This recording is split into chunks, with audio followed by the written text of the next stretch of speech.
Good morning बच्चों। बेटा हमने चैप्टर फर्स्ट के सेकंड सेक्शन को कवर किया था, है ना। सेक्शन फर्स्ट हम पेंडिंग रखेंगे क्लास के लिए, क्योंकि सेक्शन फर्स्ट बहुत ज़्यादा रिलेवेंट नहीं है, इसलिए हम जब क्लास स्टार्ट होंगी स्कूल में हम उस दिन इसको डिस्कस करेंगे, ठीक है बेटा। और आज जो हमारे लगभग सेक्शन सेकंड के चैप्टर फर्स्ट के सेक्शन सेकंड के सभी टॉपिक कवर हो चुके हैं। एक दो टॉपिक मैंने छुड़वाए हुए हैं सिर्फ इसलिए ताकि उसे आप सॉल्व कर सकें, ठीक है बेटा। हम जो कवर करेंगे आज चैप्टर नंबर 2 को करते हैं। सभी बच्चे चैप्टर नंबर 2 ओपन करें, निकालो बेटा। हम इस चैप्टर में कवर करते हैं फॉर्म्स ऑफ बिजनेस ऑर्गेनाइजेशन। तो बेटा बिजनेस ऑर्गेनाइजेशंस कितने तरह की हो सकती हैं, यानी कितने तरह के लोग बिजनेस कर सकते हैं। देखो इस इंडिया के अंदर या वर्ल्ड के अंदर भी हम बात करें तो 3 तरह की इकोनॉमी चलती हैं। एक चलती है सोशलिज्म, एक चलती है सोशलिज्म,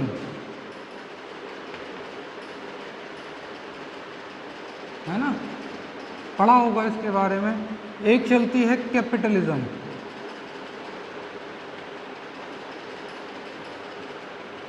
ठीक है, और एक चलती है मिक्स।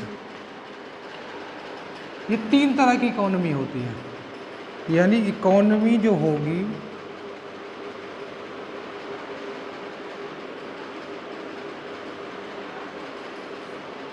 वो 3 तरह की होगी बच्चों, सोशलिज्म, कैपिटलिज्म और मिक्स इकोनॉमी। सोशलिज्म जिनका मोटिव सोशल है, सिर्फ लोगों को फ़ायदा पहुंचाना, समाज सेवा करना। कौन वर्क करता है यहाँ पर? ओनली गवर्नमेंट वर्क करती है, ठीक है।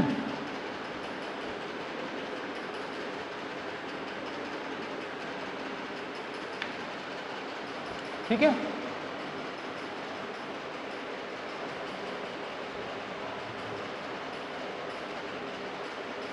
और कैपिटलिज्म में सिर्फ प्राइवेट लोग, यानी अगर किसी बिजनेस का मालिकाना हक यानी ओनरशिप किसके हाथों में है? प्राइवेट लोगों के हाथों में है, तो वो क्या हो जाएगा? कैपिटलिज्म। यानी जहां पर बिजनेस सिर्फ प्राइवेट सेक्टर के लोग करते हों उसको हम कैपिटलिज्म कहते हैं,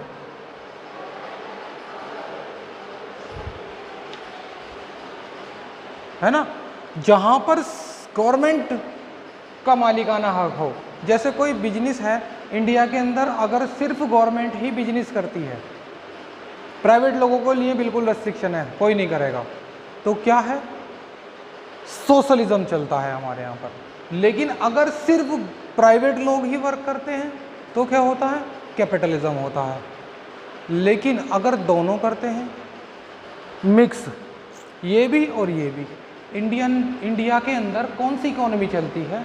मिक्स इकोनॉमी, यानी ये चलती है। यहाँ पर गवर्नमेंट भी अपना बिजनेस करती है, गवर्नमेंट की कंपनीज हैं बहुत सारी, और प्राइवेट लोग भी वर्क करते हैं, ठीक है। सोशलिज्म कब चलता था? सोशलिज्म पता नहीं कब चलता था, है ना। बहुत पहले जब मुगल एम्पायर हुआ करता था, जब ब्रिटिश कंपनी का रोल ओवर हुआ करता था, या उससे पहले एंशिएंट टाइम की बात करें तो सिर्फ सरकार को ही अधिकार था बड़ी बिजनेस ऑर्गेनाइजेशन चलाने का। छोटे छोटे दुकानदार तो हो सकते हैं, लेकिन इंडस्ट्री में वर्क कौन करेगा? सिर्फ गवर्नमेंट ही करती थी, है ना। यानी प्रोडक्शन फैसिलिटी जो फैकल्टिएट करते थे वो गवर्नमेंट ही करा करती थी। तो हम अपने पॉइंट पर आते हैं। पॉइंट क्या है बच्चों? पॉइंट है कि 3 तरह के बिजनेस एंटरप्राइजेस होते हैं। एंटरप्राइजेस का मतलब क्या होता है? वो व्यक्ति, वो बिजनेस यूनिट जिसने बिजनेस करने का रिस्क लिया है, पैसा लगाया है, किस लिए? प्रॉफिट होगा या लॉस होगा, तो क्या कह रहे हैं हम उसको? Risk taker. Enterprises means the person who taken a risk by business activities, ठीक है। तो 3 तरह की होंगी। पहली प्राइवेट एंटरप्राइजेस, एंटरप्राइजेस मतलब कौन? प्राइवेट लोग, पब्लिक सेक्टर एंटरप्राइजेस मतलब पब्लिक सेक्टर, सरकारी कंपनीज की बात हो रही है ना, गवर्नमेंट की बात हो रही है, लिख लेना इसको। और यहाँ पर दोनों की बातें होंगी, यहाँ P+G कॉन्सेप्ट, यानी दोनों मिलकर काम करेंगे, ठीक है। तो हम बेसिकली इसके बारे में पढ़ेंगे चैप्टर नंबर 3 में। इसका जो ब्रीफली एक्सप्लेनेशन होगी वो कहाँ होगी, चैप्टर नंबर 3 के अंदर। सिर्फ यहाँ पर यही डिफिनेशंस दी हैं कि प्राइवेट सेक्टर एंटरप्राइजेस कौन होते हैं, the person whose own and control by private people.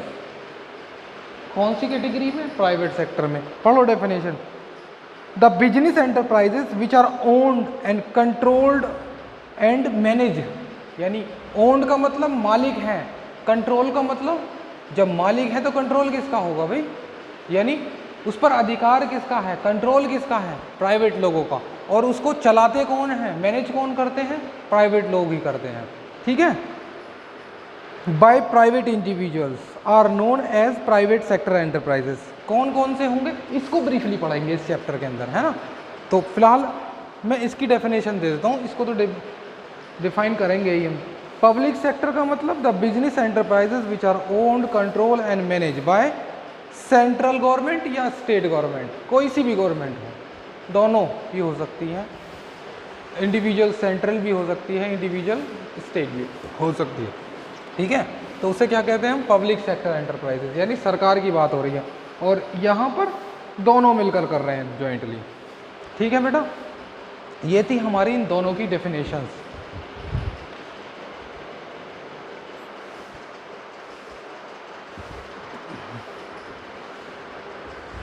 बच्चों ठीक है, फिर हमारे लिए अभी तक जो रिलेवेंट है इस चैप्टर के लिए वो ये पोर्शन है, क्योंकि इसके बारे में हमने डेफिनेशन बता दी। ये क्या होता है कि जहाँ ओन्ड, कंट्रोल एंड मैनेजमेंट, तीन बातें, कौन सा, ओन,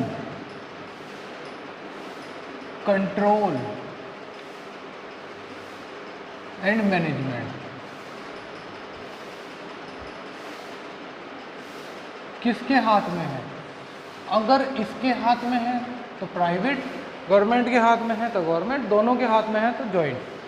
तो इसको हम अलग कर लेते हैं बिल्कुल, क्योंकि इसके बारे में डिटेल में पढ़ेंगे चैप्टर नंबर 3 में। तो फिलहाल हम डिस्कस करेंगे इसको। इस चैप्टर में जो ब्रीफली डिस्कशन है वो है इन सब के बारे में।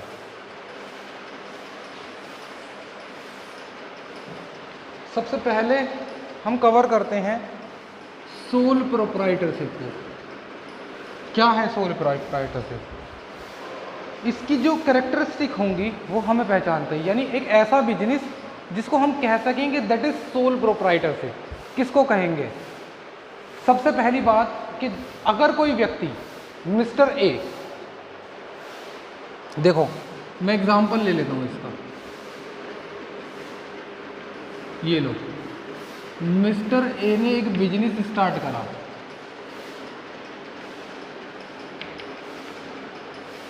है ना, बिजनेस कर लिया, ये लो, ये एक बिजनेस की बिल्डिंग बना दी इसने, ये इसका बिजनेस है ना। अब बिजनेस कैसे स्टार्ट करा होगा, इसने इसमें कैपिटल इन्वेस्ट की होगी, है ना। कैपिटल यानी मालिक जो बिजनेस में पैसा लगाता है वो कैपिटल, कितने रुपए लगा दिए, मान लेते हैं 10 लाख रुपए, है ना। जब 10 लाख रुपए इसने बिजनेस में लगाए होंगे तो बिजनेस के पास 10 लाख रुपए आ चुके होंगे, और उस 10 लाख से बिजनेस क्या करेगा, बिल्डिंग खरीदी होगी, है ना, फर्नीचर खरीदे होंगे, और भी गुड्स खरीदा होगा, ठीक है, एटसेट्रा। तो ऐसी ऐसी सारी चीज़ें खरीदी होंगी और बिजनेस स्टार्ट कर दिया होगा, बिजनेस स्टार्ट कर दिया होगा, ये लो स्टार्ट कर दिया बिजनेस, है ना। बिजनेस स्टार्ट करने पर अगर प्रॉफिट होता है तो ये ले इसको देता है मालिक को, ये कमा कर, है ना। ठीक है। अगर लॉस होता है तो भी इसी को ही पहुंचा देता है, भाई लाओ भाई लॉस हो गया तुम्हें, है ना, तो भी जिम्मेदार कौन है, ये अकेला ही तो है, मिस्टर ए ही तो इसका मालिक है। एम्प्लॉय काम कर रहे होंगे, कर्मचारी काम कर रहे होंगे, है ना, मैं बात करता हूँ एम्प्लॉई होगी, तो वो तो एम्प्लॉय हैं, उनको तो सैलरी मिलेगी और घर बैठ जाएंगे वो आराम से, उन्हें कोई मतलब नहीं है। यानी जब इसने बिजनेस स्टार्ट किया तो इस बिजनेस में इसने 10 लाख रुपए लगाए और अपना बिजनेस रन कर दिया। रन करने पर जो भी कुछ प्रॉफिट होता है मिल ले जाता है, जो भी कुछ लॉस होता है उसको भी यही बियर करता है, ठीक है। तो ऐसे बिजनेस को हम कहते हैं सोल प्रोप्राइटरशिप। क्या पहचान है इसकी, देखो सबसे पहला एक तो सिंगल ओनर है, एक ही तो मालिक है, मालिक कौन है, मिस्टर ए। दूसरा क्या है, रिस्क, इंडिविजुअल है रिस्क, रिस्क कैसा है, इसका अकेला है,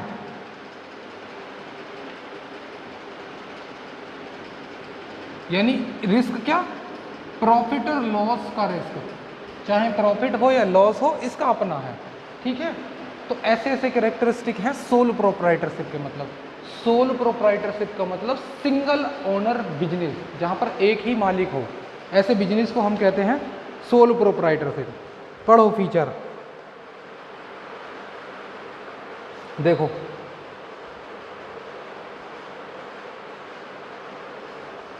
पहला फीचर कहता है a business owned and managed and control by single individual. Owned यानी मालिक कौन, ये, कंट्रोल किसका, इसी का ही कंट्रोल है, किसी और की थोड़ी सुनेगा ये बिजनेस में, क्योंकि ये अकेला व्यक्ति है ना।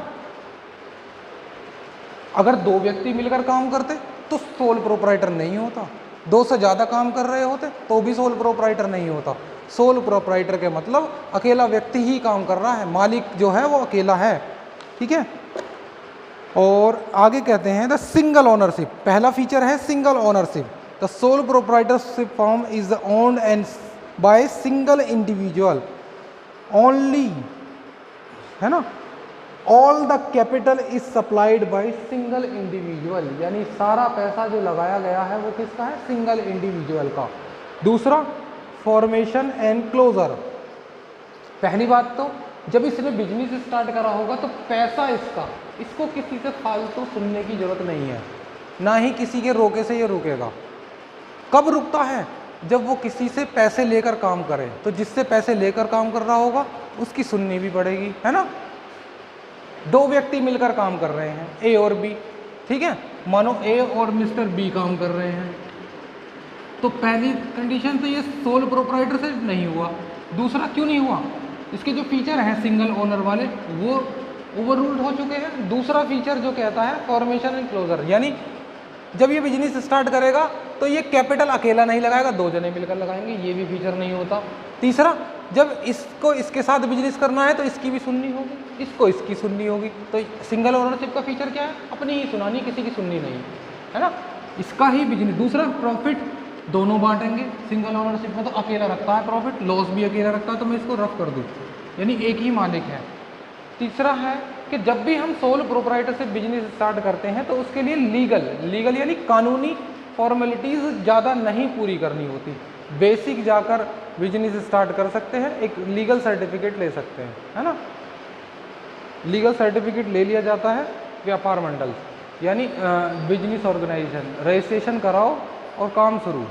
किस चीज़ में रजिस्ट्रेशन कराओ, जीएसटी में, गुड्स एंड सर्विस टैक्स, यानी वो तो टैक्स फॉर्मेलिटीज़ हैं, वो तो करनी पड़ेंगी ही पड़ेंगी, लेकिन बिजनेस के लिए आपको कोई ख़ास फॉर्मेलिटीज़ पूरी नहीं करनी, इस पर कोई ख़ास कानून नहीं बना हुआ, ठीक है।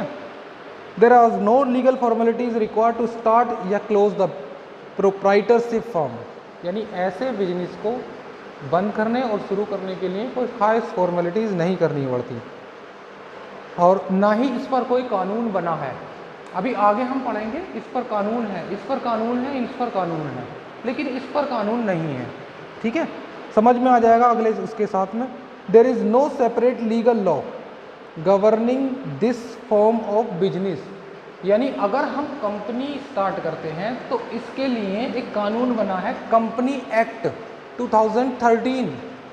अच्छा 13 में बना था, उससे पहले नहीं था उससे पहले था 1956 हुआ करता था। तो कानून था और जब इसको बिजनेस को स्टार्ट करते हैं तो कानूनी बातों को ध्यान में रख के बिजनेस स्टार्ट करना होगा। जो कानून ने इंस्ट्रक्शन दिए होंगे, लॉ ने इंस्ट्रक्शन दिए होंगे, उसके हिसाब से हम बिजनेस स्टार्ट करेंगे। लेकिन यहाँ पर तो कानून ही नहीं है, लॉ ही नहीं है, तो फिर इंस्ट्रक्शन किसके सुनने हैं। ठीक है। तीसरा अनलिमिटेड लायबिलिटी, मार्क करें इसको, इंपॉर्टेंट बेटा। अनलिमिटेड लायबिलिटी का मतलब जिम्मेदारियां इसके ऊपर अनलिमिटेड हैं, यानी इस व्यक्ति के ऊपर जिम्मेदारी कितनी है, अनलिमिटेड है। अनलिमिटेड कैसे, इसने इसमें 10 लाख रुपए लगा दिए और लॉस हो गया मान लो 15 लाख का, तो 5 लाख कौन ला कर देगा, ए ही तो ला कर देगा। तो कितनी जिम्मेदारी है, पता नहीं कितनी। अगर लॉस हो गया तो सारा पैसा ला कर देगा, अनलिमिटेड है ना। तो इसके ऊपर बिजनेस का रिस्क बियर करने की जिम्मेदारी अपने ऊपर है। अगर हम और बिजनेस स्टार्ट करते हैं कंपनी तो पढ़ेंगे, इस अनलिमिटेड के फीचर को मैं आगे भी डिस्कस करूंगा। ठीक है बेटा। तो फिलहाल हम ये मानकर चलें कि अगर बिजनेस में कुछ अनसर्टेनिटी होती है या लॉसेस होते हैं तो उस इवेंट या हैपनिंग इवेंट को ये पर्सनल बियर करेगा। उस नेगेटिव हैपनिंग इवेंट को ये पर्सनल बियर करेगा अगर इसको किसी भी तरीके का बिजनेस में लॉस हो जाता है। एक्चुअली ये बिजनेस का मालिक तो यही है, बिजनेस का प्रॉफिट जब ये ले रहा है तो लॉस भी यही झेलेगा। ठीक है ना। In a sole proprietorship form, proprietor is personally liable for all डेप्ट ऑफ बिजनेस, यानी सभी बिजनेस के कर्ज को भुगतने के लिए मिस्टर ए पर्सनली जिम्मेदार है। जब ये लॉस में चला जाएगा तो 5 लाख 10 तो इस पर थे ही, बिजनेस पर जो इसने लगा रखे थे। जब ये 5 लाख रुपए लॉस में चला गया तो इस पर कर्ज हो गया होगा भाई, डेप्ट हो गया होगा, है ना। कितने का, 5 लाख का। और उस 5 लाख के लिए ये पर्सनली जिम्मेदार होगा। ये नहीं कह सकता कि मेरे पर मुझे लॉस नहीं हुआ, मेरे बिजनेस को लॉस हुआ है। दिस इज और दिस आर सेम। अकाउंट्स में मैंने बताया कि बिजनेस और businessman are separate legal entity. ठीक है, लेकिन वो अकाउंट की बात थी सिर्फ। ठीक है, क्योंकि अकाउंटिंग पॉइंट ऑफ व्यू से ये दोनों अलग हैं, लेकिन लीगल पॉइंट ऑफ व्यू से ये दोनों एक ही हैं। और अब जो हम बिजनेस में पढ़ रहे हैं वो सारे लीगल पॉइंट ऑफ व्यू पढ़ रहे होंगे। ठीक है, जब हम अकाउंट में पढ़ रहे होंगे तो वो अकाउंटिंग पॉइंट ऑफ व्यू से पढ़ रहे होंगे। चलो, individual risk bearing and profit recipients, तो बताया मैंने ये वाला फीचर है। इंडिविजुअल, ये अकेला रिस्क झेलेगा और प्रॉफिट को लेगा। ठीक है। वन मैन कंट्रोल, एक ही मालिक का कंट्रोल है, मिस्टर ए का। ठीक है। नो सेपरेट लीगल एंटिटी, तो अभी मैंने बताया कि लीगल पॉइंट ऑफ व्यू से no separate legal entity. Accounts में क्या पढ़ा था, separate legal entity means accounting point of view से तो सेपरेट है, लेकिन लीगल पॉइंट ऑफ व्यू से यानी बिजनेस जो अब हम पढ़ रहे हैं वो कानूनी बातें पढ़ रहे हैं, है ना, लीगल बातें पढ़ रहे हैं। तो लीगल से ये क्या है, नो सेपरेट लीगल एंटिटी।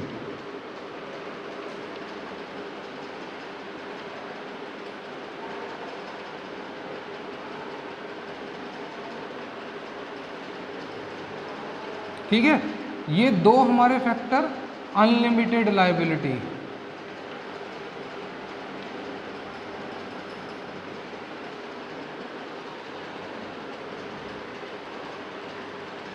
ये हमको इम्पोर्टेंट मार्क करके चलने हैं। ठीक है, क्योंकि ये लगभग सभी कॉन्सेप्टों में आएंगे और कंडीशन अलग अलग होंगी। लैक ऑफ बिजनेस कंटिन्यूटी, अब देखो बिजनेस की कंटिन्यूटी यानी कंटिन्यू रखने के लिए इसके पास थोड़ी सी कमी होती है। क्या कि देखो, अगर एक मालिक है तो अगर इसकी डेथ हो जाए या ये इंसान हो जाए, पागल हो जाए, तो बिजनेस कौन चलाएगा। यानी इसको बिजनेस को चलाने के लिए इतनी ज़्यादा प्रोबेबिलिटी अच्छी नहीं है, क्योंकि सब कुछ डिपेंड करता है मिस्टर ए के ऊपर, इसके होने या ना होने पर। लेकिन अगर एक से ज़्यादा मालिक है तो एक की डेथ होगी, बाकी चला लेंगे। वो अलग है, बाकी चीज़ों की बातें हैं, ठीक है। तो ये क्या है, लैक ऑफ बिजनेस कंटिन्यूटी और स्मॉल साइज। जब एक व्यक्ति मिलकर पैसा कमाता है, मतलब बिजनेस चलाता है, तो उसके पास लिमिटेड पैसा होता है। जब बहुत सारे मिलकर कमाते बिजनेस स्टार्ट करते हैं, तो सब थोड़े थोड़े मिलाकर बिजनेस को क्या कर लेते हैं, बहुत बड़े स्केल पर स्टार्ट करते हैं। यानी जब भी हमें बिजनेस बड़े लेवल पर करना होगा तो बहुत सारे लोगों को मिलकर काम करना होगा। अकेला व्यक्ति ना तो वो कंट्रोल कर पाएगा ज़्यादा बड़े बिजनेस को, ना ही वो उसमें कैपिटल इन्वेस्ट कर पाएगा। तो ये क्या कह रहे हैं, स्मॉल साइज होते हैं ये सोल प्रोप्राइटरशिप बिजनेस के। ये फीचर्स थे, हमें ये फीचर्स एक एक करके लर्न करने हैं properly. Feature of sole proprietorship business, own and control management by private individuals, single owner, है ना, अनलिमिटेड लाइबिलिटीज, और क्या है, separate legal entity, one man control, individual risk. तो ऐसे ऐसे फीचर्स हैं, हमें ये याद करने हैं बेटा, ठीक है। इसके बाद अब हम आते हैं नेक्स्ट टॉपिक पर। अच्छा देखो, मैं इसकी मेरिट और डीमेरिट बता देता हूँ। इसकी अच्छाई क्या क्या है। अच्छाई ये है कि इसको किसी अन्य व्यक्ति से, दूसरे व्यक्ति का इंटरफेयर नहीं होगा, यानी ये जो चाहे वो कर सकता है। अपने बिजनेस में जो भी डिसीजन लेगा ये अपने बेस पर ले सकता है, किसी दूसरे व्यक्ति से सलाह लेने की या इंटरफेयर कराने की जरूरत नहीं है। ये तो है इसकी मेरिट। देखो क्या है, क्विक डिसीजन, अकेला डिसीजन लेगा। जब व्यक्ति को किसी से पूछकर डिसीजन लेना होता है, सलाह लेकर काम करना होता है, तो डिसीजन लेने में टाइम लग जाता है। मानो एक फैमिली है जहाँ पर सभी लोगों को रहते हैं, बहुत सारे लोग रहते हैं, और जब भी किसी एक व्यक्ति को, मतलब सभी भाई हैं, उनके सेपरेट फैमिली हैं, सब एक जगह रहती हैं सब, है ना, सब मैरिड हैं। जो भाई हैं, मान लेते हैं 4 भाई हैं और चारों मैरिड हैं। अगर उन्हें फैमिली में कोई डिसीजन लेना है तो चारों भाइयों को डिस्कस करना होगा, डिस्कस करने में टाइम लगता है। लेकिन अगर अकेला भाई रहता है, सेपरेट रहता है, बिल्कुल अलग रहता है, तो उसको डिस्कशन करने की ज़रूरत ही नहीं है। यानी फिर उसको किसी से डिस्कस करने की ज़रूरत नहीं है, और डिसीजन जब भी वो लेगा तो क्विक डिसीजन ले सकता है ना। ऐसे ही बिजनेस की बात है, जहाँ पर ज़्यादा मालिक होंगे, सबको मिलकर सलाह करनी होती है कि कोई कहता है करेंगे, कोई कहता है नहीं करेंगे, तो उसकी वजह से डिले हो सकती है। और इसी की बात में जो हमारा सोल प्रोप्राइटरशिप बिजनेस है, ये बहुत ज़्यादा बेनिफिशियल है। यहाँ पर किसी से डिस्कस करने की ज़रूरत नहीं है। देखो, quick decision in the sole proprietorship form all the decision are taken by proprietor himself. खुद ही लेता है वो, he is not supported to consult anyone or waste is time, यानी ना तो वो किसी से कंसल्ट करता, ना ही टाइम वेस्ट करता इन चीज़ों में, ठीक है। कॉन्फिडेंशियली, यानी जब वो अकेला डिसीजन लेता है तो कॉन्फिडेंशियल ले सकता है किसी से। ये नहीं है कि कहीं मेरा दूसरा जो पार्टनर है वो मना न कर दे, है ना। यानी जब बिजनेस में 2 व्यक्ति पार्टनर होते हैं या 2 व्यक्ति मालिक होते हैं, तो उसे ये डर लगा रहता है कि कहीं मैं डिसीजन ले लूँ, दूसरा मना ना कर दे, है ना। ऐसा हो सकता है, मानो एक दुकान खोल रखी है, उसमें मालिक कितने हैं, 2 हैं, तो अगर वो कुछ भी डिसीजन लेगा तो उसको ये डर लगा रहेगा कहीं दूसरा वाला इंटरफेयर ना कर दे, वो मना ना कर दे। लेकिन अकेले में ऐसी समस्याएं नहीं आती, कॉन्फिडेंशियल डिसीजन लेता है। डायरेक्ट इंसेंटिव का मतलब जो इसने डिसीजन लिया, इसका फ़ायदा इसी को ही मिलना है, इसका नुकसान भी इसी को ही झेलना। तो ये क्या है, डायरेक्ट इंसेंटिव है। In the sole proprietorship firm there is a direct relation between effort and reward, यानी जो भी एफर्ट इसने करे, इसका डायरेक्ट बेनिफिट या नेगेटिव बेनिफिट्स जो भी मिलेगा, इसको ही मिलना है। ये क्या है, direct incentive. Sense of accomplishment, there is a personal satisfaction involved in working for oneself.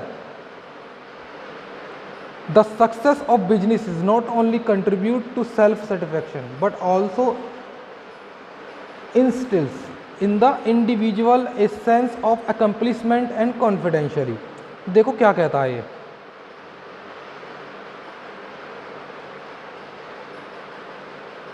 जब ये अकेला काम कर रहा है तो इसने मानो जो भी एफर्ट करे होंगे, क्या इसके एफर्ट का फ़ायदा कोई और ले रहा है? नहीं ना, क्योंकि इसने जो भी कुछ एफर्ट करे अपने बिजनेस के लिए, वो बिजनेस डायरेक्ट फ़ायदे इसको ही देता है। तो इसको क्या है, सेल्फ सेटिस्फैक्शन है कि इसने जो भी कुछ करा अपने लिए करा, हम किसी बिजनेस में नौकरी करते हैं, कंपनी में जॉब करते हैं, हमें प्री डिफाइंड सैलरी मिलती है, लेकिन हमने जो भी कुछ काम करा वो किसके लिए करा? कंपनी के लिए करा, क्योंकि जितनी हमें सैलरी मिल रही होगी उससे ज़्यादा काम हमसे कंपनी करा लेती है। लेकिन यहाँ पर क्या है, ये जितना भी काम कर रहा होगा इसका सारा बेनिफिट इसी को ही मिल रहा होगा, है ना। देखो, there is a personal satisfaction involve in working for own self, यानी जो काम कर रहा है वो किसके लिए है? अपने लिए है, ये पर्सनल सेटिस्फैक्शन है। The success in business not only contribute to self satisfaction, यानी ये कह रहे हैं कि सक्सेस फॉर बिजनेस सिर्फ सेल्फ सेटिस्फैक्शन के कंट्रीब्यूशन से नहीं है, बल्कि but also instil in the individual a sense of accomplishment and confidence, यानी अपने प्रॉपर योगदान की वजह से, कॉन्फिडेंस की वजह से ही उसको बेनिफिट्स मिलते हैं।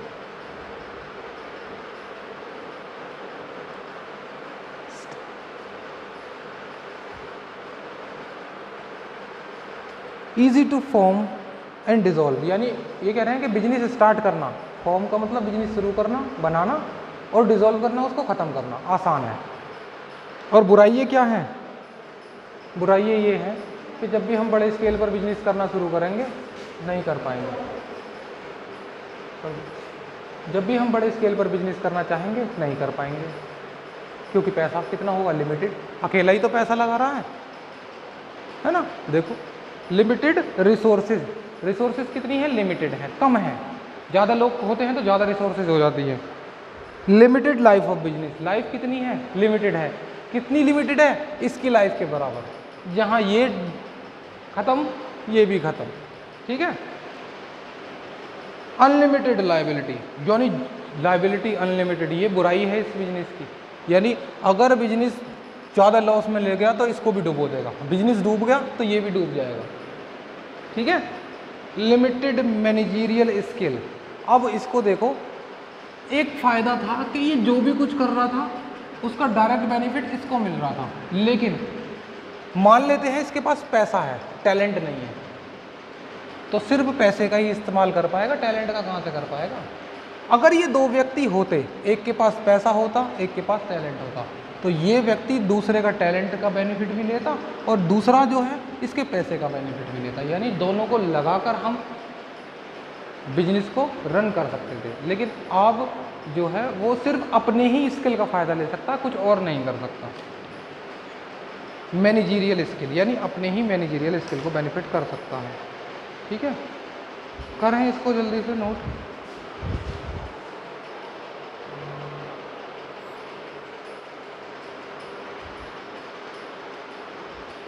तो बच्चों, आज की क्लास में फ़िलहाल हम इतना ही। नेक्स्ट में हम कवर करेंगे Hindu undivided family, joint Hindu family, यानी HUF। तो इसमें जो भी कुछ है वो कंप्लीट करना है। मैं पॉइंट नंबर 4 को फिर डिस्कस कर दूं, सेल्फ अकम्प्लिशमेंट। हो सकता है ये बच्चों को कुछ को अच्छा क्लियर नहीं हो पाया हो, है ना बच्चों। फिर दोबारा से मैं बताता हूँ कि जब भी हम अपने लिए काम करते हैं तो उसे कहते हैं हम सेल्फ कॉन्फिडेंस। ये क्या कह रहे हैं? पर्सनल सेटिस्फैक्शन, यानी उसका पर्सनल सेटिस्फैक्शन हमें मिलता है। लेकिन बिजनेस को चलाने के लिए पर्सनल सेटिस्फैक्शन ही होना ज़रूरी नहीं है, इसके साथ साथ हमको एक कॉन्फिडेंशियल भी होना ज़रूरी है कि हम जो काम कर रहे हैं उसको आगे बढ़ाएं, उसको करें, अच्छे तरीके से करें, ठीक है। There is a personal satisfaction involve, यानी जब हम अपने लिए काम करते हैं तो पर्सनल सेटिस्फैक्शन हमें मिलता है, क्योंकि हम किसी हमारे बेनिफिट, हमारी मेहनत का कोई और बेनिफिट नहीं ले रहा, ठीक है। The success of in the business is not only contribute to self satisfaction, यानी सिर्फ सेल्फ सेटिस्फैक्शन के कंट्रीब्यूशन से नहीं होता, but also instil in the individual sense, यानी मेरे अपने इंडिविजुअल सेंस के, फॉर अकम्प्लिशमेंट एंड कॉन्फिडेंस, काम पूरा करने की जो लगन होती है उसको कहते हैं अनकम्प्लिशमेंट। और कॉन्फिडेंशियल, कॉन्फिडेंस का मतलब विश्वास के साथ काम करना, ये भी ज़रूरी है, ठीक है। तो आज हमारी क्लास में इतना ही है। ये चैप्टर 2 की फर्स्ट पार्ट था बेटा।